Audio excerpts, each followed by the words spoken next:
አድማጮቻችን እንደምን ሰምታችኋል? ይህ ራዲዮ ዩኒሶ ኢትዮጵያ ነው። ራዲዮ ዩኒሶ ዘወትር ቅዳሜ በሁለት ሰዓት የሚያቀርብላችሁን ዝግጅት አሁን እነሆ ጀምረናል።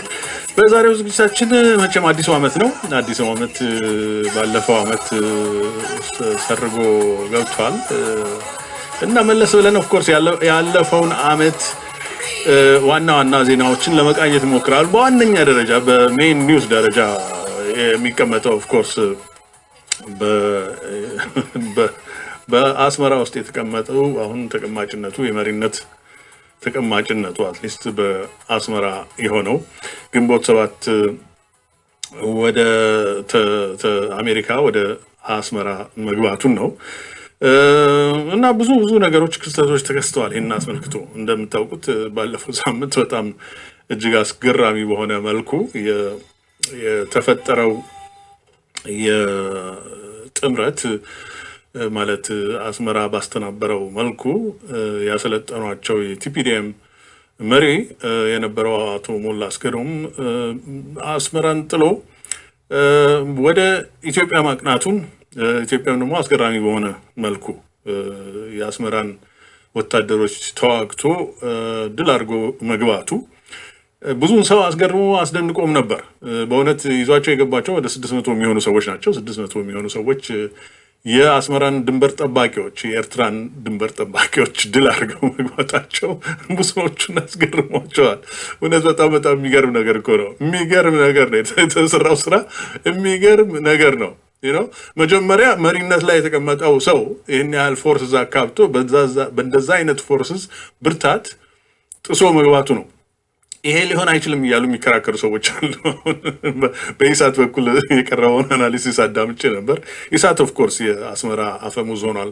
በጣም የሚያስገርም ነገር ነው።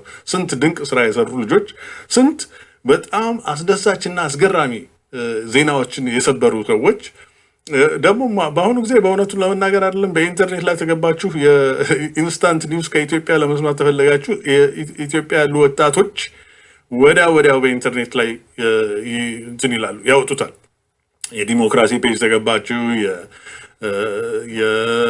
ምንድነው ኢትዮጵያን ሬቮሉሽን 2011 ፔጅ የገባችሁ እንደሆነ የተለያዩ ፔጆች አሉ።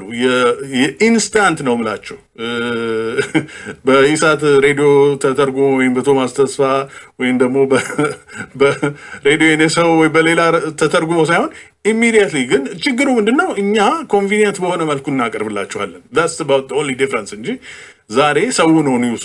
ሰው እንትኑ ወጣቶቹ ኢንተርኔት አክሰስ ያላቸው የፌስቡክ አክሰስ ያላቸው ኒውሱን የሚያቀርቡት እነሱ ናቸው። እና ምንም ሆነ ምንም ዘፋኝ ተሞተች ዛሬ ኢንስታንትሊ ትሰሙታላችሁ። በአንድ ወረዳ አባትና ልጅና ሚስቱን የገደለ ሰው ተገኘ ሲባል ወዲያው ትላንትና ዜናውን ትሰሙታላችሁ። ኦልሞስት የሰፈር ዜናውን ሳይቀር ቦምብ ቦሌ አካባቢ በዚህ ክፍለ ወረዳ ላይ ቦምብ አለ ተብሎ የፌዴራል ፖሊስ ወጣቶች ሲያስስ እና ሲያንገላታ ነበር ብሎ ወዲያው ጭቅጭቅ የለም። ወንድሜ ቴድ እንደሚለው ሪል ታይም የሚባል ነገር ስኔል ታይም ቨርሰስ ሪል ታይም ቨርሰስ ኢሜል ታይም እና በዛ ደረጃ ዜና የሚንሸራሸርበት ዓለም ላይ ቁጭ ብለን ተርጓሚና አታቻ ያስፈልገው። ተርጓሚው ይተርጉም፣ ኦኬ፣ እኔም ትርጉሜን አቀርባለሁ። ምንም እንትን የለውም፣ አንድና ሁለት የለውም። ግን በማይሆን መልኩ ሲያቀርቡ በጣም አሜዚንግ ነው። እና ደግሞ አሁን እንዳልነው የኢትዮጵያ ዋነኛ ጠላት በዓለም ላይ ዋነኛ ጠላት ብለን ልንፈርጀው የምንችለው ኢሳያስ አፈወርቂ ነው። ኢትዮጵያን የገነጠለ ኢትዮጵያን ያፈረሰ የአስመራን ሕዝብ አስፈራርቶ ነፃና ፍትሃዊ ያልሆነ ብሎ የዩናይትድ ኔሽንስ የሰየመውን ስያሜ እንትን ያደረገ ሰው ነው። ኤርትራን ገንጥሎ የወሰደ ሰው ነው። እና ይህንን ስናወራ ኦፍኮርስ አንዳንድ አሁን የእነሱ አፈሙዝ ሆነዋል። ግንቦት ሰባት አሁን አቶ አበበ መጥቶ ነበር በከተማችን ውስጥ እጅ እስኪለው ድረስ የቫንኩቨር ሰው ሄዳችሁ ልታዳምጡ ትችላላችሁ። የተናገረውን ዌብ ፔጃችን ላይ ፌስቡክ ፔጃችን ላይ አውጥተዋል እንዳለ። ምክንያቱም ተረጎምክ እንዳትልና ዋሸህ እንዳትሉኝ የሌለው ያላልተናገረውን ያላለውን ነገር አለ ሰውየው ብላችሁ እንዳትሉኝ። ግን እጅ በሚለው መልኩ እንዴት አድርጎ ኤርትራ ኢትዮጵያ ህዝብ ጋር ወዳጅን መሆኑን ሲደሰኩሩ ብሎ ሄደ እና እኔ በእውነቱ አይደለም ብዙዎቹ እኔ ነው እንዴት የኢትዮጵያን ህዝብ እንዴት እዚህ በዳያስፖራ ውስጥ ያለ ነው ፍሪ ኢንፎርሜሽን የምናገኝ ሰዎች በምን መልኩ ስንት ዓመት ስንታገል የሰነበትን ሰዎች አንድ ክራባት ጠምጥሞ መጥቶ ብቻ ኤርትራ ወዳጃችን ነች ስላለ እኛ ዘለን ሆ የምንልበትን ምክንያት ሪሊ በጣም የምንዋረድበት ሁኔታ ነው። ሁላችንም ዘለን ሆ ምንል የምናጨወጭበት። ለነገሩ ደግነቱ እውነቱን እንገራችሁ እኔ የቫንኩቨር ሰው እንደዚህ አክሩቶኝ አያውቅም። የቫንኩቨር ሰው እንደዚህ አክሩቶኝ አያውቅም። ደጋግመው አንድ ሰው ብቻ አይደለም 3-4 ሰዎች ናቸው እንዴት አድርገህ የኤርትራን ወዳጅነትን በምን መልኩ ቢታያችሁ ነው እያሉ ነው ያቀረቡለት። እሱም እጅ ቋቅ እስኪለው ድረስ እኔ ይህንም ጥያቄ እኮ መልሼዋለሁ ይላል ብሎ እንደገና ተመልሶ የኤርትራን ወዳጅነትን ሲያወሳ ደግነ ነው ፍቅራችን እንዴት አይነት እንደሆነ ሲናገር በጣም ፐርሰናል እና ርካሽ በሆነ መልኩ አዚፍ እኛ እዚህ አናላይዝ አድርገን ነገርን መመልከት ማንችል ታሪክን መመልከት ማንችል ታሪክን ደግሞ ኤርትራ በኩል ሲመጣ እርሱት እንባላለን። በጣም የሚገርም ነገር ነው። ተደጋግማ የሰማናት ነገር ነች። ፈሊጥ ታሪክን እርሱት እንላለን። ይሄ ልክ ኢሳያስ አፈወርቂ የኢትዮጵያን ፓርላመንት በ1990ዎቹ የኢትዮጵያ ወዳድ እንደነ ዶክተር አስራት አይነቶቹ መላ አማራ በዛን ጊዜ ሲናገሩ እንዴት የኢትዮጵያና የኤርትራ ህዝብ ወዳጅነት ታሪካዊ የሆነ አንድነትን እንዴት ብለው ቻሌንጅ ሲያደርጉት ታሪክን እርሱ ነው ያለው። ፎርጌት ሂስትሪ ብሎ የተናገረ ሰው ነው። አሁን ዛሬ ተደግሞ በግንቦት 7 መሪዎች ሲደገም ይሄን አይነቱ ነገር አይገርማችሁም ወይ? ምን ያህል የኢሳያስ ሎሌልነት እንደገቡና ቅጥረኝነት እንደገቡ በጣም የሚያሳዝን ነገር ነው። እኔ ይሄን በጣም እጅግ አሳዝኖኝ ነው የምነግራችሁ በእንደዚህ ደረጃ በመካከላችን ክፍፍል መነሳቱ እና ኦፍኮርስ የግንቦት 7ን አመጣት ከቅንጅት መሪዎች እስር ቤት መግባት አንስቶ እስካሁን ድረስ ያለውን በአጭሩም ቢሆን እንደው ሲኖፕሲስ ቢሆን አስቀምጬላችኋለሁ። እሱንም ዌብ ፔጁ ላይ ልታገኙ ትችላላችሁ። እና ተዛ ተነስቶ ተዛ ተያይዞ የመጣ ነው የአንዳንዶቹ የግንቦት 7 መሪዎች የስልጣን ጉጉታቸው ምንኛ እንደሆነ እና ደግሞ በሌላ በልኩ ደግሞ እውነት አይደለም ብላችሁ በራሳቸው ባዘጋጁትና መስፈርትን ተከትሎ በተሰናዳ በሰከነ አእምሮ ተጠንቶ የጦር ይዘትና ሂደት ምን ሊሆን እንደሚችል ገብቷቸው ያንን ይዘው የሚንቀሳቀሱ ሰዎች አለመሆናቸው እኔ የጠየቁት አንድ ጥያቄ ብቻ ነው። እኔ እውነቱን ነግራቸዋለሁ። ብዙዎቹ እዛ የነበሩት ናቸው የጠየቁት ጥያቄዎቹን ለሱ ምላሽ ሲሰጥበት የሰነበተው ነው። እኔ የጠየቁት አንድ ጥያቄ ነው። ያልገባኝ ነገር አለ። ይሄ የኢትዮጵያ ሕዝብ ገብቶ አሁን በአሁኑ ጊዜ ማለት ታጣቂዎች ነን የሚሉት ገብተው የኢትዮጵያ ጋር የሚፋለሙት የትጥቅ ትግሉ ምንድን ነው ይዘቱ? ስሌቱ ሊገባኝ አልቻለም ብዬ ነው የጠየቁት። እውነቴን ነው። እኔ ደግሞ ይህንን ስል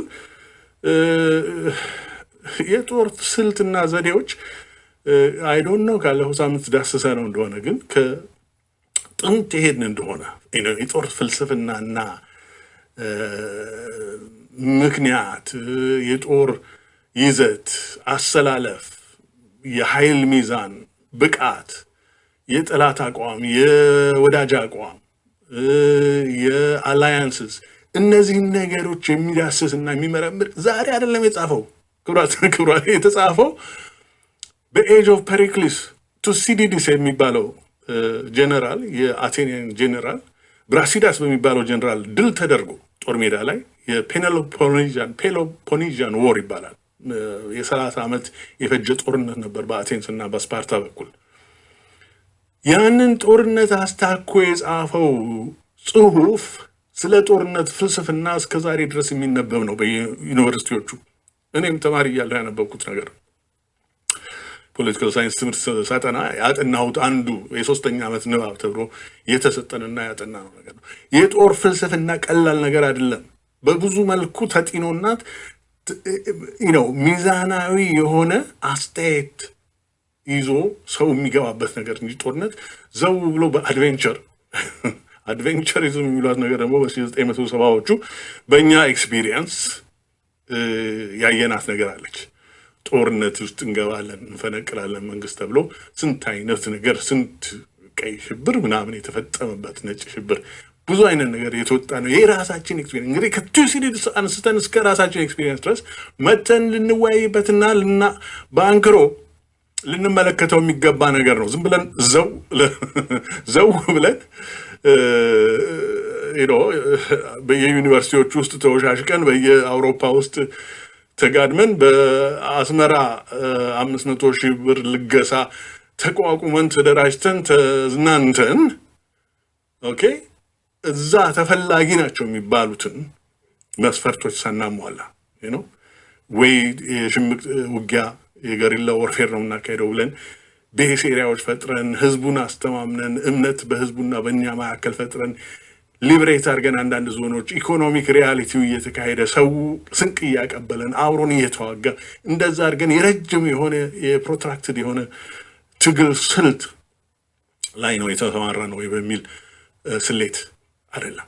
ወይ ደግሞ የሚዛን ኃይላችን የጠላትና የኛ እኩል ነው። እኩል በመሆኑ ደግሞ በእንደዚህ አይነት ፍልሚያ በፊት ለፊት ተጋፍጠን እንዲህ አይነት ውጤት እናስገኛለን። ወይ ደግሞ ፑሽቲስት በሆነ መልኩም ራሱ ለፑሽቲዝም እኮ ራሱ የኩዴታ መስፈርቶችም አሉ ራሱን የሚያሟላ ከውትድርና ውስጥ ተሰማሩ ሰዎች ማቀፍ አንስቶ ኦኬ እስከ በምሁራኑ ዘንድ የሚካሄደው ፕሮፓጋንዳ በእንትኑ ዘንድ በተማሪዎች ዘንድ የሚካሄደው ንቅናቄ ንቃት ሂደት በሰርቶ አደሩ በአርሶ አደሩ ዘንድ የሚካሄደው ንቅናቄ ይህም ራሱን የቻለ ሂደት ነው። ራሱን የቻለ ያስፈልገዋል። ግን በዋነኝነት በውትድርና ውስጥ ያሉትን አትሊስት ኒውትራላይዝ ለማድረግ የሚያስችል ደንበኛ ጊዜ የፈጀ አመታት የፈጀ እንቅስቃሴና እንትን ያስፈልጋል። መሰናዶና እንትኖች ያስፈልጉታል። ይሄ እኛ አይደለን የምንፈጥረው። ብዙ ሰዎች አሁን የጃዝሚን እና የኦሬንጅ እና የሮዝን ሬቮሉሽኖች ማጣቀስ ደስ ይለናል። አሁን እንደዛ እኮ ፑሽቲስት የሆነ ነገር ማካሄድ ይቻላል። እንደዛ እኮ ሆነ ህዝብ ሆ ብሎ የሚነሱበት ማስ አፕራይዚንግ ኢፌክት ማድረግ የምንችልበት እና ያ ማስ አፕራይዚንጉ ውጤታማ እንዲሆን ለማድረግ የሚያስችለን ነገሮችን ማድረግ እንችላለን። በእንደዚህ አይነቱ ጦር እወጃ ወይንም ደግሞ አንዳንድ ኦልሞስት ቴሮሪስት የሆኑ አክቶች በመፈጸም እዛ ላይ ሆቴል ላይ ማፈንዳት፣ ቦምብ እዛ ግድብ ማፈንዳት፣ እዛ እንትን ማፈንዳት በእንደዛ መልኩ እናነሳሳለን። ክብራትና ክብሯን እንዲህ በቀላሉ የሚካሄድ ነገር አይደለም። እኔ ቅርታ አድርጉልኝ የሮዝንም የኦሬንጅንም ሬቮሉሽን ተመልክቻለሁ። የኦሬንጁን ለምሳሌ እንስጣቸው። ዩክሬን ውስጥ የተካሄደው ሬቮሉሽን በሚያስገርም መልኩ የአሜሪካ መንግስት 69 ቢሊዮን ዶላር አፍሶበታል። ደግምላችኋል። ቀላል ክብራትና ክብራት ይህን ሳነሳ እንዴ ምንድን ነው የሚያወሩት ልኝ ይሆናል። እንደ ብድግ አይደል እንደ የኦሬንጅ ኖ እንግዲህ ምን ያህል 69 ቢሊዮን ለማንሸራሸር በዩክሬን ህብረተሰብ ውስጥ ምን ያህል ጊዜ እንደፈጀና ምን ያህል መስተንግዶ እንደተካሄደ ማን ከምን ቦታ ላይ ያለ ከዛ ከ69 ቢሊዮኑ ተቋዳሽ እንደሆነ ልንገራችሁ። ራሳቸው የጻፉትና ያወጡትን ነገር ነው ነገራችሁ። ከላይ እስከ ታች በፓርላሜንታሪ ሲስተም ውስጥ ሊሳተፉ ይችላሉ ተብሎ የተገመቱ ፖለቲሻኖች ከላይ እስከ ታች የ69 ቢሊዮን ዶላር ተቋዳሽ ነበሩ። ከላይ እስከ ታች ትላልቅ ኦፊሰሮች እና መለስተኛ ኦፊሰሮች ይህንን ወታደራዊውን እንትን ይዘት ኒውትራላይዝ ለማድረግ ይችላሉ ተብሎ የተገመቱ የዛ የ69 ቢሊዮን ዶላሩ ተቋዳሽ ነበሩ። ሌላው ቀርቶ በዳኝነት በህዝብ ፊት እንትን ፍርድ ለመስጠት የተቀመጠው ራሱ ጃስቲስ ሲስተሙ ራሱ የ69 ቢሊዮን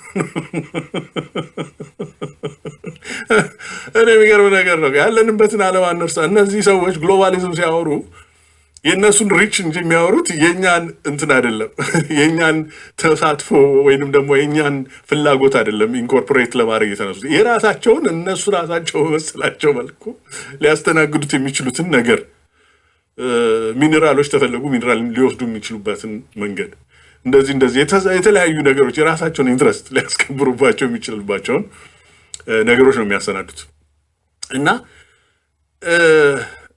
እንዲህ በቀላሉ የሚመለከቱትም ነገር አይደለም። ስለዚህ ይሄንን አንድ ያስረዳን ነበር ነው የፈለጉት የጠየቁት ጥያቄ።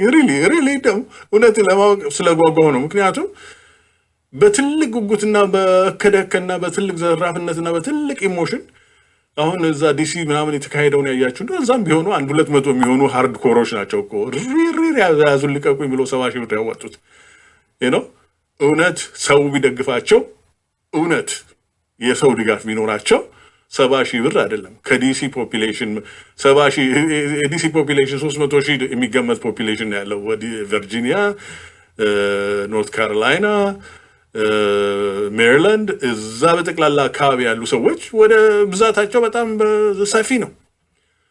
አንዳንዱ ቤተሰብ አንዳንድ ብር ቢያዋጣ 300 ሺህ ብር ያዋጣ።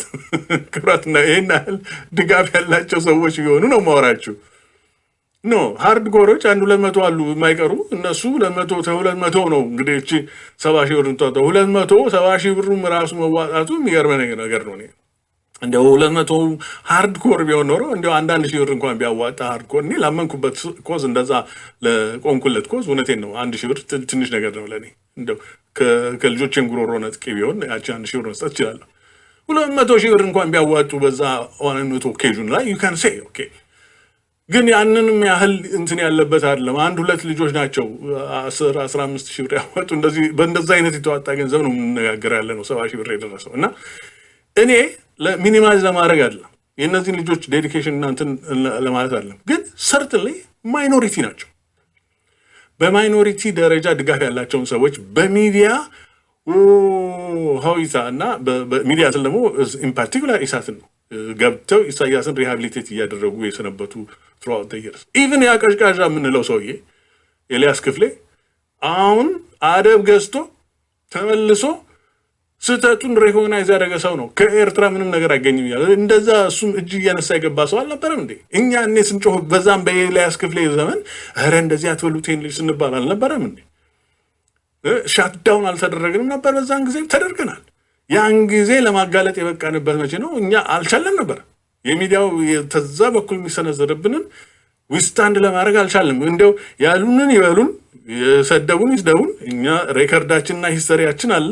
ወያኔን ስንታገል ለዚህ ለተወሰኑ ከስልጣን ከያዙበት ጀምሮ አለን ሬከርድ። የ20 ዓመት ሬዲዮ ስርጭታችንን መታችሁ ማዳመጥ ትችላላችሁ። አርካይቭ ውስጥ አንዳንድ አርካይቮቹን አሁን አንስተዋቸዋል፣ ግን አርካይቭ ውስጥ ተገባችሁ ታገኙታላችሁ። ሁሉም አለ በማያጠራጥር መልኩ። ግን ያንን ስንጮህና ያንን ስናሰማ ዲስሚስድ ነበር ያደረጉን፣ ዲስሚሲቭ በሆነ መልኩ።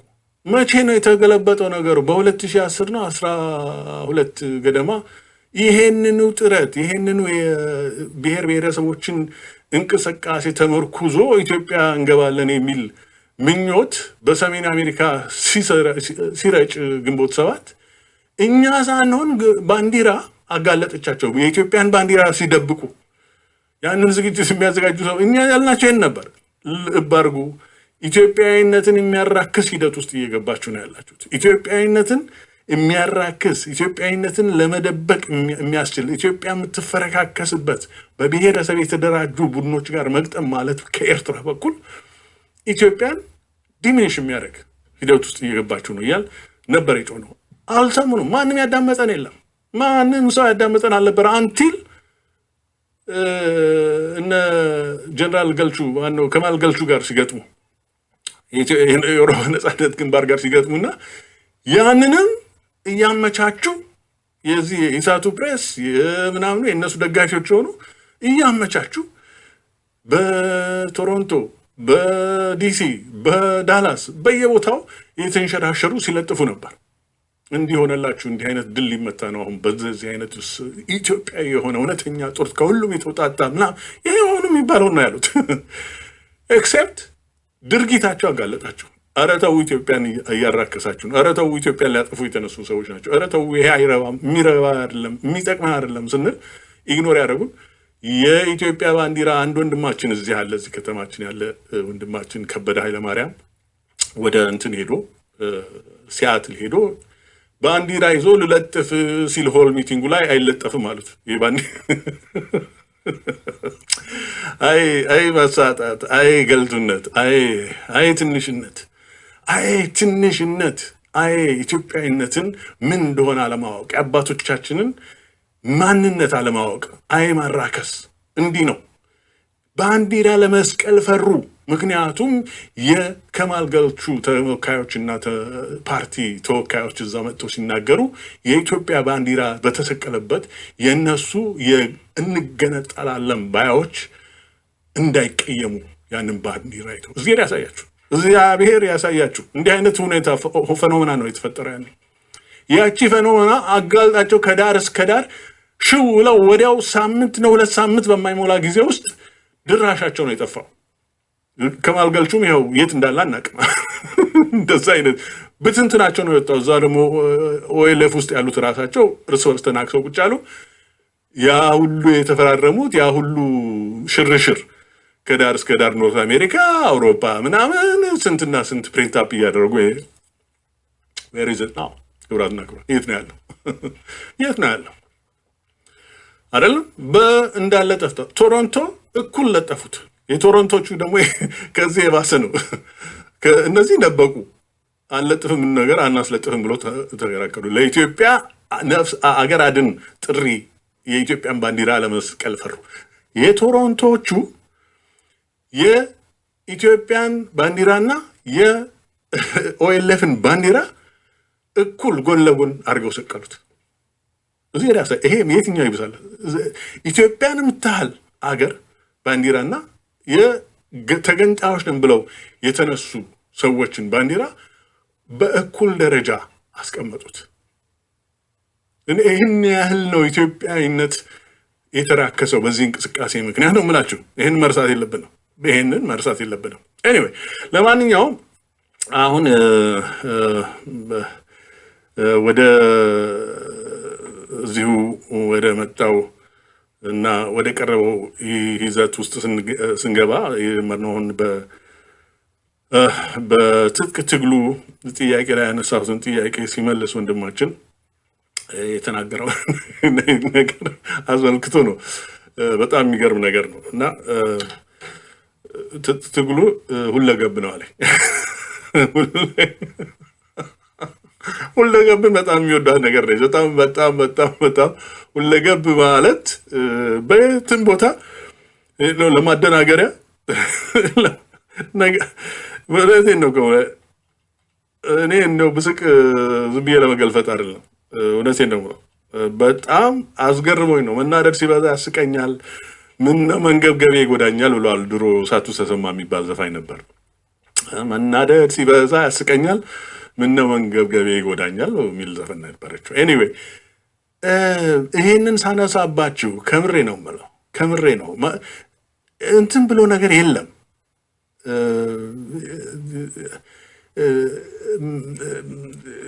ሁለገብ ብሎ ነገር የለም። እውነቱን ለመናገር ነው የማወራችሁ። ሁለገብ ማለት ምን ማለት? እስቲ ያስቡበት። ኤኒዌይ አንድ ሙዚቃ አደረግንላችሁ እንመለሳለን።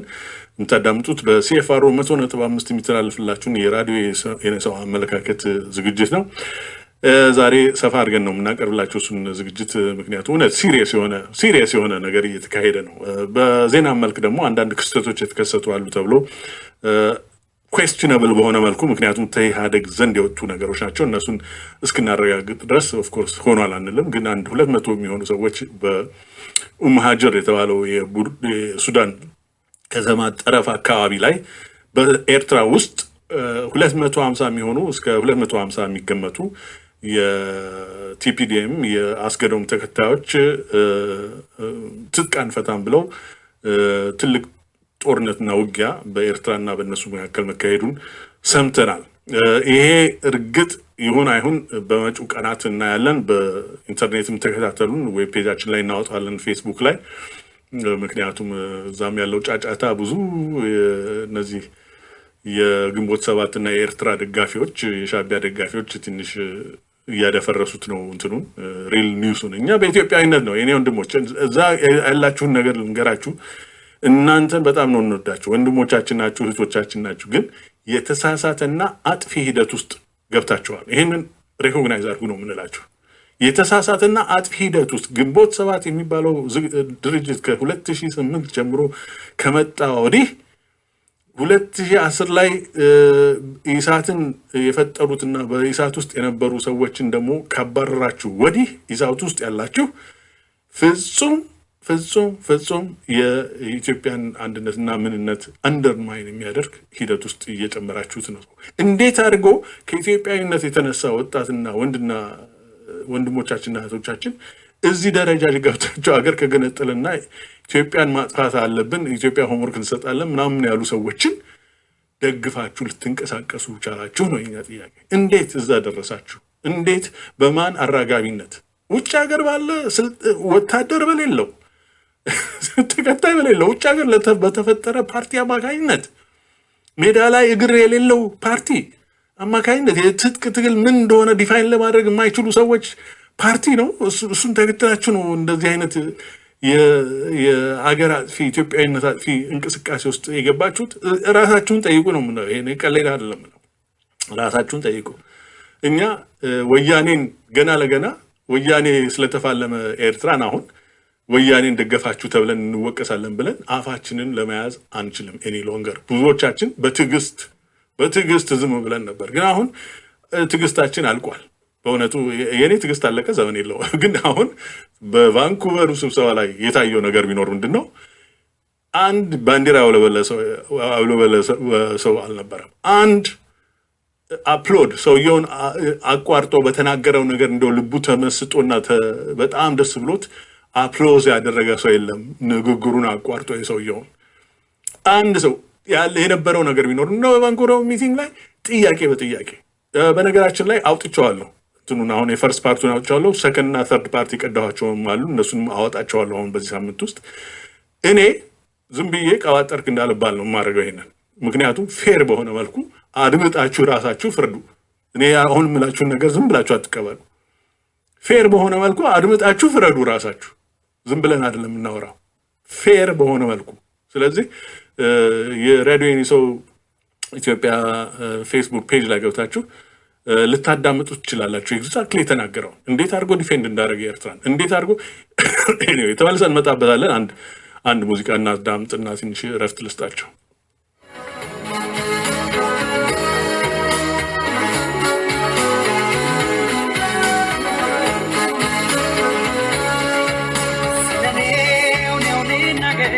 በዚች ምድር ላይ ሕይወት እስካለው ደስም ቢራብጥማ ከዚያኛው ዓለም መቼ ቀራለሁ? ስለኔው ልናገር በዚች ምድር ላይ ሕይወት እስካለው ደስም ቢራብጥማ ከዚያኛው ዓለም መቼ ቀራለሁ?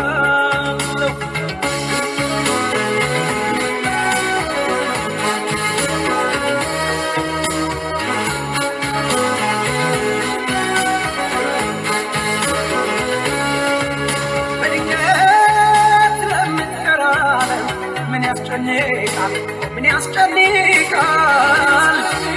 የዛሬን እንጂ የነገን እስኪ ማን ያውቃል? ልቤን አታስጨንቀኝ እንዲያው በተስፋ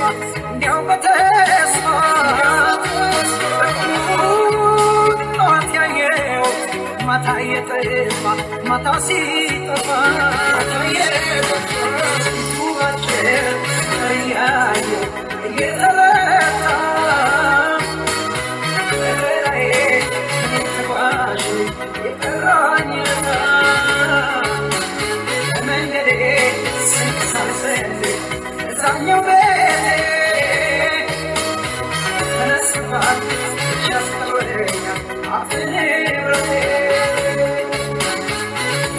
I'm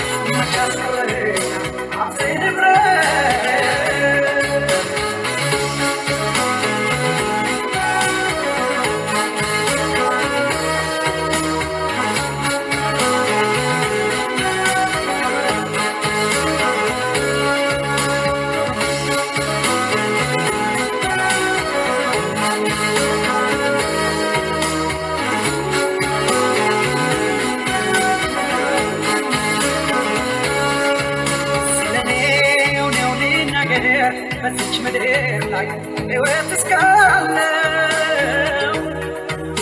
ከሰብ ቢራብጥማ ከዚያኛው ዓለም መቼ ይቀራል ስለኔው ልናገር በዚች ምድር ላይ ሕይወት እስካለው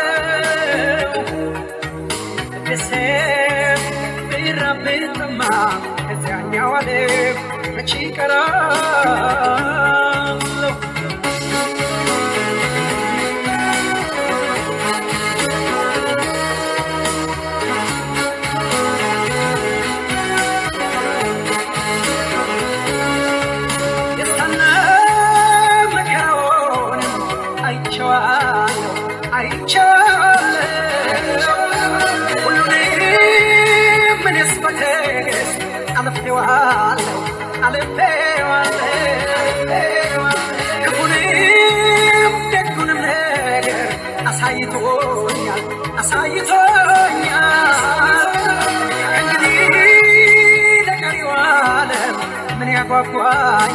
ምን ያጓጓኛል ባልጭር ተሪያዩ እየተረታ በተራዬ ተጓዥ የጠራኝ በመንገዴ ስንቀሳቀስ እዛኛው ቤቴ ተነስባት ብቻ አስቀረኛል ሀብቴ ንብረቴ ተነስባት ብቻ አስቀረኛል ሀብቴ ንብረቴ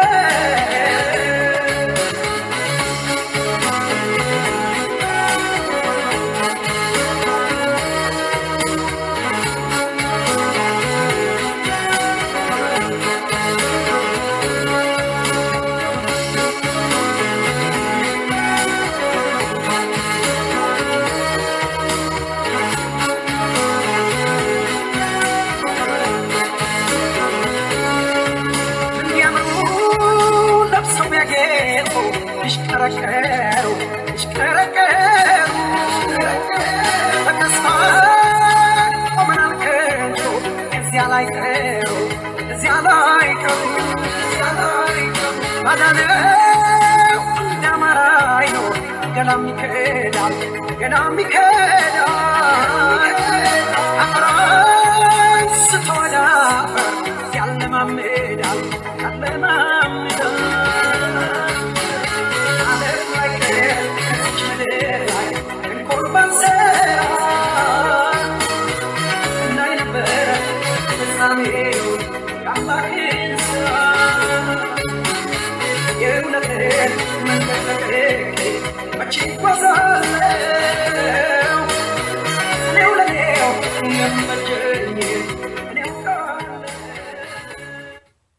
እኔው ለኔው የሚበጀኝን እኔው አውቀዋለሁ ይላል። ቆንጆ ዘፈን በጣም ደስ የምትል ነች። አብነት ግርማ ይባላል።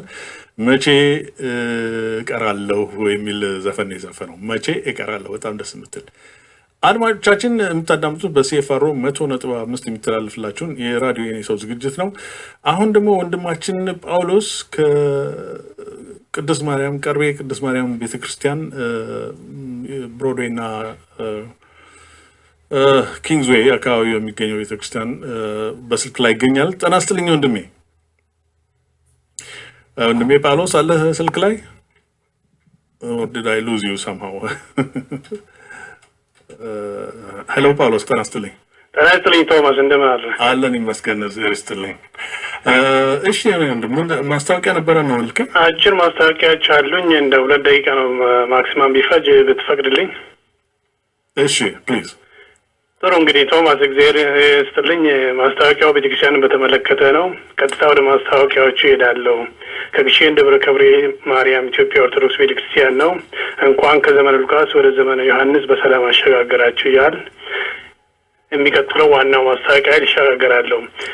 ለኢትዮጵያ ኦርቶዶክስ ተዋሕዶ ቤተክርስቲያን እምነት ተከታዮች የእመቤታችን ቅድስት ድንግል ማርያም ለሆናችሁ በሙሉ በቫንኩቨር ብሪቲሽ ኮሎምቢያ በየዓመቱ የምናከብረውን የእመቤታችን የቅድስት ድንግል ማርያምን ክብረ በዓል ቅዳሜ መስከረም 21 2008 ወይም ኦክቶበር 3 2015 ከጠዋቱ 1 ሰዓት ተኩል ተኩል ጀምሮ በ409 ስፕሮዶ አዳራሽ ብፁዓን ጳጳሳት፣ የአካባቢ ካህናት፣ ዲያቆናት እንዲሁም መዘምራን ምዕመን በሚገኙበት በከፍተኛ ድምቀት ይከበራል። በዚህ ታላቅ የእመቤታችን ክብረ በዓል ላይ በመገኘት የእመቤታችን ረድኤትና በረከት ተሳታፊ እንድትሆኑ መንፈሳዊ ጥሪያችን በአክብሮት እናስተላልፋለን። እግዚአብሔር አምላካችን ለሀገራችን ለኢትዮጵያና ለቤተ ክርስቲያናችን ሰላም ይስጥልን። ወስብሐት ለእግዚአብሔር። በመቀጠል መስቀልን በተመለከተ እሷም ሁለት መስመር አነብልሃለሁ። የተወደዳችሁ መላ ኢትዮጵያውያኖች በቫንኩቨር የምትገኙ በሙሉ እንደተለመደው የመስቀል በዓል ምክንያት በማድረግ በቤተ ክርስቲያናችን ቅጥር ግቢ ውስጥ የዳመራን ፕሮግራም ስለምናካሄድ በዚህ ዕለት ማለትም ሰፕተምበር 26 2015 ከቀኑ 5 ሰዓት ጀምሮ ወላጆች ልጆቻችሁን ይዛችሁ በመምጣት የበረከቱ ተካፋይ እንድትሆኑ ቤተ ክርስቲያናችን አሁንም ጥሪዋን ታስተላልፋለች። መስቀል ኃይላችን ነው። መስቀል መጽናናችን ነው። መስቀል ቤዛችን ነው። መስቀል የነፍሳችን መዳኛ ነው። ቶማስ በጣም አመሰግናለሁ። እግዚአብሔር ይባርክልን። እግዚአብሔር ይባርክ። ጳውሎስ ግሸን ማርያም ደብረ ከርቤ ቤተክርስቲያን ስማችሁን 10 ጊዜ ስለማሳሰት በጣም ይቅርታ ጠይቃለሁ። ትልቅ ይቅርታ። ችግር የለም። ግሸን ደብረ ከርቤ ቅድስት ማርያም የኢትዮጵያ ኦርቶዶክስ ተዋሕዶ ቤተክርስቲያን በውጪ ሲኖዶስ የምትተዳደር ነች። ታንክ ዩ ቬሪ ማች። አመሰግናለሁ። ታንክ ዩ። መልካም ቀን። አድማጮቻችን ታዳምጡት በሲኤፍአር 100.5 የሚተላለፍላችሁን የራዲዮ የኔ ሰው ዝግጅት ነው። አድማጮቻችን ዝም ብለን ከመሄዳችን በፊት እንግዲህ ቅድም ያነሳሳናቸው አንዳንድ ጥያቄዎች ነበሩ። እንዳልነው የአበበ ቡጋለ በከተማችን ተገኝቶ ኤርትራን ለማቃናትና የኤርትራን ከኢትዮጵያ ጋር ወዳጅነት ለማስተካከል እኛ ደግሞ ኤርትራን ግንቦት 7 ኤርትራን መቀበሉ ቤሲክሊ ማመኑ እኛም እንድናምንና በዚህ በጎ ፈቃድና በጎ ሀሳብ በኤርትራ ላላት ኢሳያስና ሻዕቢያ ላላቸው ማግባቢያ ሲያቀርብ ነበር እና እዚህ ላይ ብዙ ያልገቡን ጥያቄዎች ነበሩ ነው የምለው። እንግዲህ አንዱ የትግሉን ጉዳይ አንስቼ ነበር ያነሳሁባችሁ እና የትግሉን ኦፍኮርስ ሁለገብ በሚል ምላሽ ሁለገብ ማለት ምን እንደሆነ ሁለገብ በሰላምና በትግሉ መካከል ያለውን ዲስቲንክሽን ብሪጅ ለማድረግ አንዳንድ ሰዎች ተጠቅመውበት ፕሎሲብል የሆነ አርጊመንት ሰምቻለሁ። እዛ ውጭ ፕሎሲብል የሆኑ የሳውት አፍሪካን እና የኤንሲን እና ማንዴላን መታሰር እና ያን በሰላማዊ ዘርፍ ተመልክተው ይሄን ደግሞ የኤንሲ አርንዱይንጉ ደግሞ አንዳንድ አደጋዎች በማድረስ በሳውት አፍሪካ ወታደሮች ላይ እንደዚህ ሰማቸውን እነዚህ ለምሳሌ ኮምቢኔሽን ስትራግል ናቸው እያሉ የተከራከሩባቸውን ነገሮች ያለው አይም ኖት ኮንቪንስድ ግን ነው ካሉ ይሁን። እኔ ኮንቪንስድ አይደለሁም። ኮንቪንስድ ያልሆንኩበት ምክንያት ምንድን ነው? አንዴ ትጥቅ ታነሳ አንድ እንቅስቃሴ ያ ሁለተኛው የኔጎሽዬሽኑ ምናምኑ ፓርት ኢትስ አን ኤክስቴንሽን ኦፍ ዛት አርም ስትራግል ብዬ ነው የምመለከተው እንጂ ራሱን የቻለ ለብቻው ሰውን ኮንቪንስ የሚያደርግበት የሳፈሪንግ እንትን አይደለም። ግን ዲናይ የማይደረግ ነገር አለ ደግሞ በሳውት አፍሪካ ኬስ ላይ የስ 23 እና 24 ዓመት እስር ቤት ውስጥ እድሜያቸውን ያሳለፉ ሰዎች ታስረው የሞቱ ሰዎች ኖት ጀስት በኤንሲ እና እንደ ማንዴላ በኩል ብቻ ሳይሆን በፒኤሲ በኩልም ደግሞ ያሉ መሪዎች አሉ። እነ ስቲቭ ቢኮ ምናምን ይደግፉት የነበረው እንቅስቃሴ ማለት ነው። በዛም በኩል ህይወታቸውን የሰው በሰላማዊ መልኩ ራሳቸውን ይዘው ቀርበው የተሰዉ አሉ እና እነሱን ሁሉ ዝም ብሎ ሳይድ ላይን ማድረግ አይቻልም። የነሱ ትግልና ሳክሪፋይስስ የዛን ያህል ርዝመትና ጥልቀት ያለው መሆኑን ሬኮግናይዝ አድርገን በዛ ደረጃ እንትን ማለት አለብን። አንድ አይነት አስተዋጽኦ እንዲሁም ከትግሉ የበለጠ የነሱ ሳፈሪንግ የዓለምን የአመለካከት እንትን ተጽዕኖ በሳውት አፍሪካ ላይ እንዲሰፍን ያደረገው ያ ነው ትግሉ የበለጠ እና አሜሪካኖቹ ምናምኖቹ ሁሉ ይዘታቸውና ዲስፖዚሽናቸውን ወደ ሳውት አፍሪካ ያላቸውን እንዲለውጡ ያስገደደ ያ ነው። ያ ሰላማዊ ዘርፉ ነው። ያ በመሞት ማሸነፍ ፕሮፌሰር መስፍን ወልደማርያም እንዳሉት በኤርኮ ሲንቀሳቀሱ ሳሉ በመሞት ለማሸነፍ የተዘጋጁበትን ነገር ነው ማወራቸው እና የስ ስለዚህ የትጥቅ ትግሉ እና የሰላማዊ ትግሉ አንድ ሆኖ በጥምረት የሚካሄድበት ነገር የሚባለውን ነገር ነው እሱ ራሱ ኩዌስችነብል ሆኖ እያለ የትጥቅ ትግሉ ይዘት ራሱ ደግሞ መስፈርቶች ሳያሟላ የተወሰኑ አይነት ይዘቶች ሂደቶችን ሳያሟላ እንዳልኩት ቀደም ብዬ የጠላትና የወዳጅን የሚዛን ኃይል ሚዛኑን በደንብ አድርጎ ተጤኖ በዚህ ባዛ መልኩ እንደዚህ አይነት ፍልሚያ ይዘን ነው የምንቀርበው፣ በዚህ መልኩ ትግላችን ግቡ እናስመታለን ምናምን የሚለውን የኦሬንጁን ቅድም እንደጠቀስኩት አይነት ወይንም ደግሞ የፕሮትራክትድ እንደነ ማኦ ሴቱንግ እንደ አርበኞች አባቶቻችን በጥቁር አንበሳ የተሰለፉና የታገሉትን ለዘመናት የሄዱበትን ሂደት እንትን ሳይሉ ሳይቃኙ የገቡበት አይነት ነገር ይመስላል። ክላሪቲ የሌለው ነገር ነው እና እሱ በእንደዛ ሆኖ ሳለ በሌላ በኩል ደግሞ ምንድን ነበር አንዱ የኤርትራ ጭፍንነት ዲሞክራሲ የሌለበት ሀገር መሆኑ፣ የህግ የበላይነት የሌለበት ሀገር መሆኑ፣ ሌላው ቀርቶ የወያኔን አይነት እንኳን እንትን አላካሄዱ የምርጫ ሆነ የውሸት ምርጫ አይነት ነገር ተካሂዶበት የማይታወቅ ዲክቴተርሺፑ ራሱን በጭፍንነቱ ይዞ ለ23 ለ24 አሁን እስከ ስንት ዓመት እንደሞላቸው እርግጠኛ ነው። በ93 ነው የወጡት አይደለም። ስለዚህ 23 ዓመት ሆኗቸው ለ23 ዓመታት ሙሉ አለ አንዳች እንትኑ ይዘው የሄዱ ሰዎች ናቸው። የህግ በላይነት የሚባል ነገር የለም።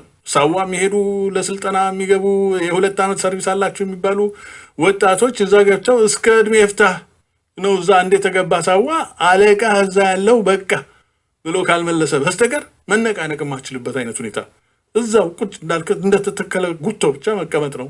እንደዛ ነበርን ብሎ ስንት ሰዎች በኢንተርኔት ላይ ኢንተርቪው ሲደረጉ ታይተዋል። ስንት ሰዎች እና እንዲህ አይነት ምንም አይነት ፍርድ ይግባኝ የሌለበት አይነት ሀገር ውስጥ የተቀመጡ ሰዎች ናቸው እንግዲህ ተነስተው ስለ ዴሞክራሲና ስለ ኢትዮጵያ ደህንነት፣ በጎነት፣ ብፁዕነት፣ ብልጽግና ተጨንቀው ይሄን አይነት እንቅስቃሴ ወደ ኢትዮጵያ እንዲገባ እየመገቡ ያሉት ተብላ ይሄንን እንድናምን ነው እንግዲህ የምንጠየቀው የተጠየቅነው። በጣም የሚያስገርም ነገር ነው እና ኤኒዌይ እንደው ለእሷን ትንሽ ኢለስትሬት ለማድረግ ያህል ከሴንት ጆሴፍ 71 የመጣልኝ አንድ መልእክት አለ። ይኸውም በሱዳን ታይምስ ላይ አሁን በሴፕቴምበር 18 የወጣ ጽሁፍ ነው። ተስፋ አለም ተክሌ የሚባል some 12 exiled Eritrean campaigner groups on Friday called for the release of 11 former Eritrean officials who remain held incommunicado ያለ አንዳች ግንኙነቶች ማለት ነው በእስር ቤት ውስጥ የተቀመጡ 11 ኤርትራውያን እንዲፈቱ ከ2001 ጀምሮ እንግዲህ በእስር ቤት ላይ ያሉ ሰዎች ናቸው። እዚህ ያሳያችሁ እንዲፈቱ ጥያቄ አቅርበዋል ይላል። We as Eritrean organizations demand the immediate release of the 11 signatories of the open letter now in detention and the implementation of the democratic reforms for which they fought. ለዲሞክራሲ የታገሉ 11 ኤሪትራውያን መሪዎች እና በረከት መንግስታብ ይሁን አይ ቲንክ እነሱ ያሉበት መሰለኝ እርግጥ አይደለሁም by the organizations and said Sudan Tribunal. The 11 Eritrean prominent politicians, including 3 former cabinet ministers who were seen as loyalists of the president, were arrested on 18th and 19th of September 2001, along with other suspected dissidents and journalists. The detainees, who were then serving senior military and political leaders during the decades-long war of independence, were detained shortly after they called upon President Isaias Afwerki for democratic reforms. In May 2001, they wrote an open letter to the president and to the ruling People's Front for Democracy and Justice party. የሻዕቢያ አዲሱ ስም ነው እንግዲህ እንዳትረሱት። የህዝብ ግንባር ለዴሞክራሲና ለጃስቲስ ተብሎ እንዲህ አይነት ደብል ስፒክ እና ኦርዌሊያን የሆነ አነጋገር በጣም የሚገርሙ እኮ ናቸው። calling to implement Eritrea's constitution for the democratization of government institutions, freeing of political prisoners, strengthening civil society, building new homes, and aid for disabled national liberation fighters. ዜር ያሳያችሁ እኔ አሁን እነዚህ ሰዎች በአመለካከት የምስማማቸው ሰዎች አሉ፣ ግን ያቀረቧቸው አትሊስት ለዛ ለሀገሬው ለህዝባቸው የሚበጁ ጥያቄዎችን ነበር ያቀረቡት። ባችሁ ነው እኔ ኤርትራን ይዘው የገነጠሉ ሰዎች ናቸው እነዚህ ሰዎች ከሻዕቢያ የፈለቁ ናቸው። በምንም መልኩ የምደግፋቸው ሰዎች አይደሉም። በምንም መልኩ የምደግፋቸው ግን እንደዛም ሆነው ግን አትሊስት የሀገሪቱን ሁኔታ ቃኝተው በኤርትራ ውስጥ ያለውን ሁኔታ ቃኝተው ዴሞክራታይዝ እንዲያደርግ የታሰሩ ፖለቲካ እስረኞች እንዲፈቱ ሲቪል ሶሳይቲ እንዲጠናከር ፍሪደምስ ግራንት ማድረጉ እና ደግሞ በጦርነቱ ላይ የተሰዉ እና ዲሴብል የሆኑ ሰዎችን እንዲረዱ ተብሎ ነበር ጥያቄ ቀረበው። ይሄ ነው እንግዲህ ኢሳያስ ደረቱን ነፍቶት ኢሳት ጋር ሲነጋገር እንደዛ ሲያሞካሽ ራሱን እንደ ንጹህ ሰው እንደ ዴሞክራት እንደ አሳቢ እንደ ተጎዳ ሰው እንደውም እኮ ይቅርታ እንጠይቅ ያለ ሰው ነው። በኢንተርቪው ገብታችሁ ያዳመጣችሁ እንደሆነ በጣም የሚገርም ነገር ነው። የሚገርም ነገር ነው። የሰው ቆሞ በሙሉ ልቡ ተጎጂ እኛንን ብሎ ራሱን እንደ ተጎጂ ይዞ የተማጸንና የቀረበ ሰው ነው። Anyway, እና ምን ይላል? in an email exchange ፍሩዝ ወረደ a member of the Stop Slavery in Eritrea campaign ባርነት በኤርትራ ውስጥ አቁሙ የሚል ካምፔን ነው የሚያካሄደው ይሄ ልጅ ፍሩዝ ወረደ የሚባለው። ለሱዳን ታይምስ እንደነገረው that the petition letter that calls for the release of 11 has now been circulated to the European Union. Fruz, who was also this official spokesman of the 12th campaigner group, made a call to the international community to listen to the plight of those people and their families. በጣም ማመሰግነው ቴድ። በነገራችን ላይ ሴንት ጆሴፍ 97 ተገባችሁ ይሄን ሁሉ አሁን ማትላችሁን አብዛኛውን አርጊመንቶች ምናምኖች በሰከነ መልኩ እንደምታገኙት ላስታውቃችሁ ወዳለሁ። ሴንት ጆሴፍ 1971.net ሴንት ጆሴፍ 1971.net እና በጣም በጣም ቆንጆ እንትኖች ታገኛላችሁ። ኤኒዌይ አድማጮቻችን ሰዓታችንም እየረፈደ ነው። በቤቱ ወንድሜ አትክልት አሰፋ ይገኛል።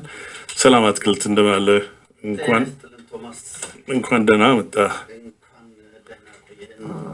ቶማስ ተስፋ እንደምን አለ? አለን ይመስገን። አድማጮች እንደምን ሰነበታችሁ ብለን አድማጮቻችን ያው ዛሬ መቼም ብዙ ነገር እያወራን ነው። ብዙ ነገሮችን አንስተሃል እና እንደው ያ በተለያዩ ነገሮች ላይ የተለያዩ ሀሳቦችን ማንሸራሸር ጥሩ ነው። መቀጠል ነው ያለብን። I think so።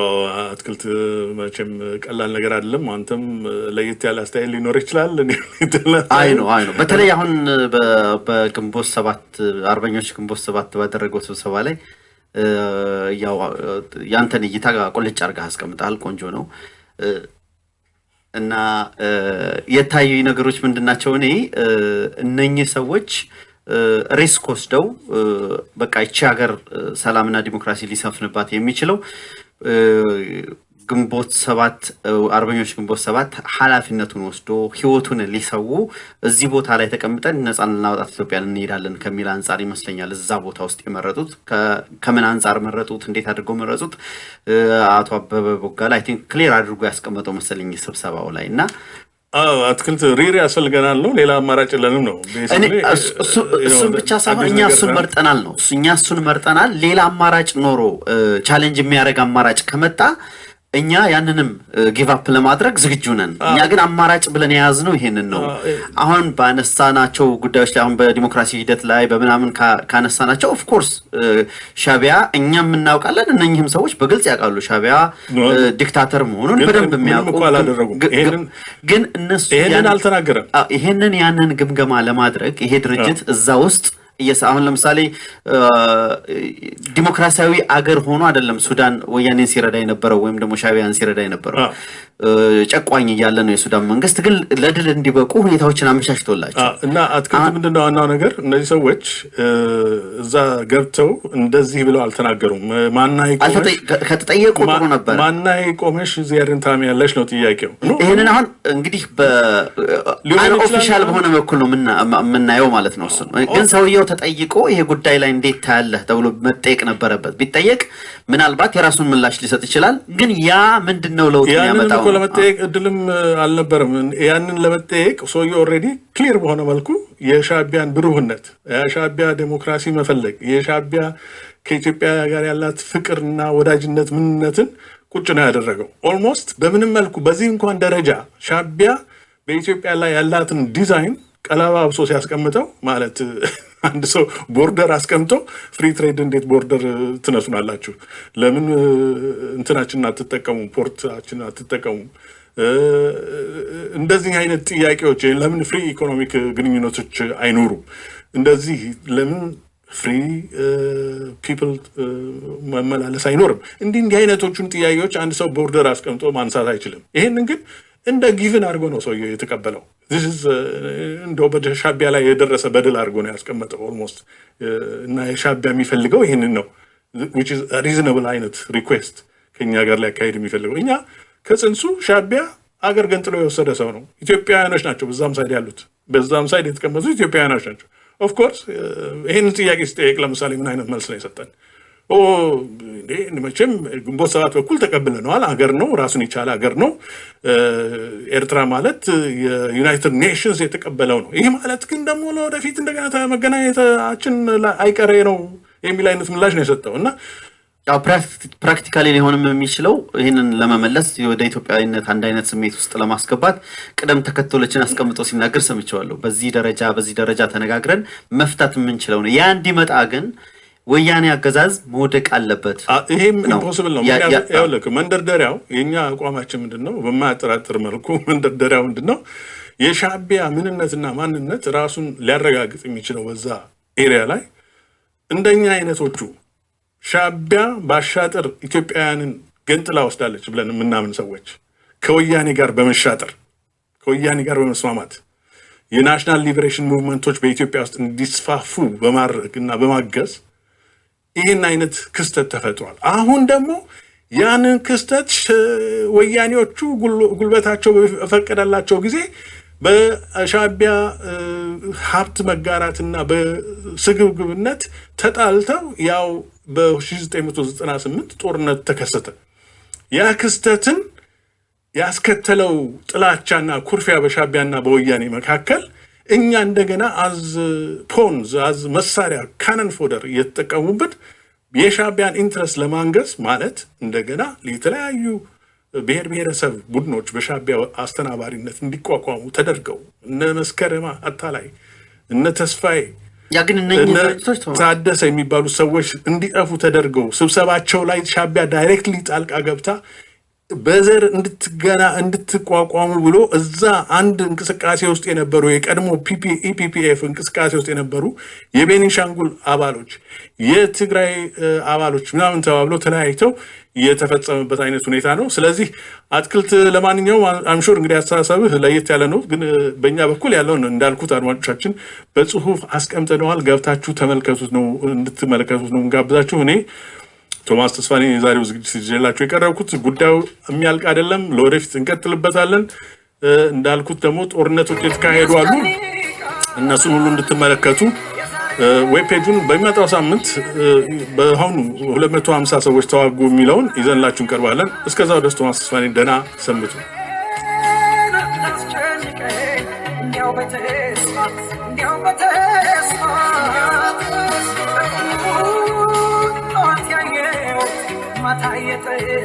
Mata